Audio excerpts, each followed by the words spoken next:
وحنهاي وهديك دوسيدا وحنهاي وانا معلمك وحنهاي وهديك دوسيدا وحنهاي وانا معلمك markaan halka uga soo laabano dhinaca ardayda runtii Suldaan Axmed Nuur wuxuu ku tilaabsaday horumaro waaweyn sida la wada og yahay iskuulka Suldaan Axmed Nuur markii laga yegleelay deegaanka Cadaado aad ayay ugu diirsadeen dad badan oo waxbarasho u baahnaa iskuulka Suldaan Axmed Nuur kolkii la dhisay waxay ahayd 2011 intaa wixii ka dambeeyana maalinta ka dambaysa hawshiisa hore ay u sii socotay wax toos ah oo la garanaya inuu u qabanayo bulshada deegaanka ku nool Cadaado iyo nawaaxigeeda iskuulka Suldaan Axmed Nuur waxaa ka qalin jabiyay ilaa 5 dufcadood oo u dambayso dufcadan caawa ee hor fadhisa tiraahan markii la isku geeyo 200 iyo dhowr arday weeye ardada halka ka qalin jabisay tirada guud ee iskuulka hadda dhigatana waa 315 arday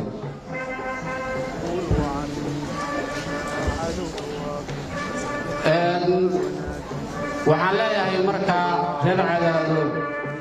Suldaan Axmed Nuur waxyaabo badan ayuu iskuulada uga duwan yahay waa iskuul public ah oo dadweynaha iyo deegaanka dhan isku leeyihiin ka dhexeeya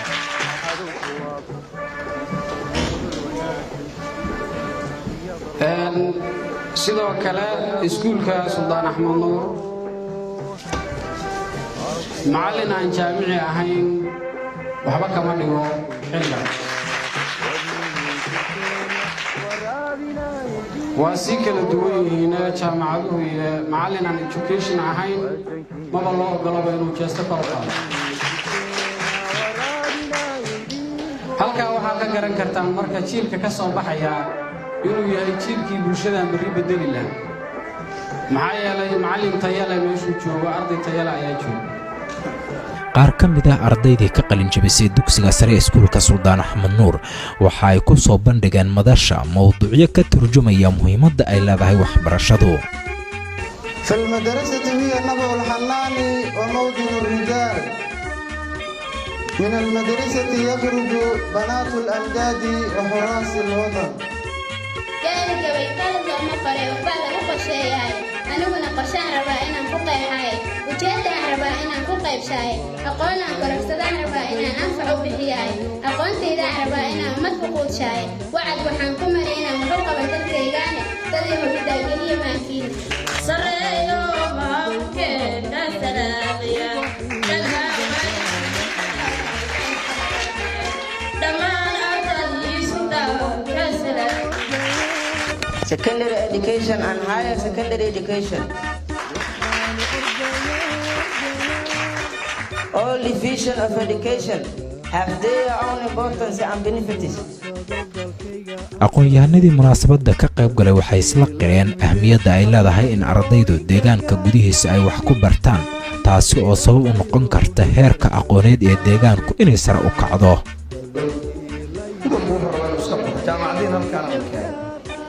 taas qaadanayso suurtagal ma deegaankana ma haddii jaamacad inta la soo wada halkan la keenay waxa ay rabtaa jaamacad halkan u imaanaysa arday hadda idinka ka tagtaan jaamacad halkan ka tarmay oo bulshada wax doonay ma lagu barno aqoon-yahanada joogo jaamacadda la keenay ardaydu idinka u baahnaan in dadka idinka waxaa kaloo u mahad celinaa runtii jaamacadda ardayda simad gudoomiyaha wuxuu ka dhawaajiyay in ay jiraan qardo xasan wuxuu yahay in qofka deyn aan dulsaar lahayn wax ku baranayo runtii aad aan ugu faraxsanahay waxaan rajaynayaa in jaamacadda Horn Africa ay ku dayato ayadana ay maartay muxuu ahay sidoo kale ay samayso simad runtii waa jaamacad aad u weyn oo waqti badan soo jirtay runtii waxaan rajaynayaa in kastoo ka horreeyay dufcad kale ay jirto Horn Africa arday u kala jabis sanadkii soo dhaafay waxaan idin rajaynayaa inaad maartay muxuu ahay dadaalkiina aad sii wadaan jaamacadahana ka faa'iidaysataan annaga diyaar idin ah intaan waqti helayno inaan wax idin barno idinkana waxaa laydinka rabaa inaad bulshadiina ku celisaan waxaa barateen saa annaga ugu celinayna ya dad badanaa runtii xamar joogo dadka xamar joogo xamar dad uma baahna maanta ya laakiin meesha kuu baahan maxay tahay waa meeshaan waa meesha dadka u baahan meeshaan waa meesha waxbarashada u baahan macallimiinta mutasharafka waalidiinta ardada kuwa qalin jabinaya kuwa qalin jabinaya iyo dhalinyarada iyo haweenka iyo bahda saxaafadda dhammaantiin waan kaga mahadcelinayaa xafladan sharafta badan oo aad nagu marti qaadeen oo qalin jabinta ah waxaan leeyahay waa mahadsantihiin maamulayaalka iskuulaadka dhammaanteed khaasatan maamulka iskuulka Sultaan Axmed Nuur oo ku soo dadaalay ardadan maanta heerkan joogta iyo waalidiintii garab taagneed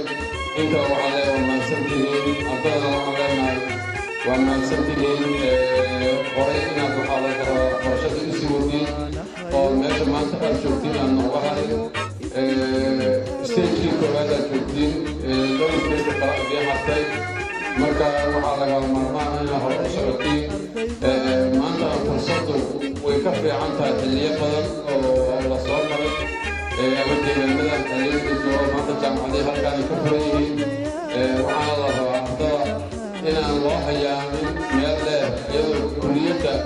oo ardagaas u baahan yahay cadaadkeela inuusan muqdisho ama meel kale ka raadin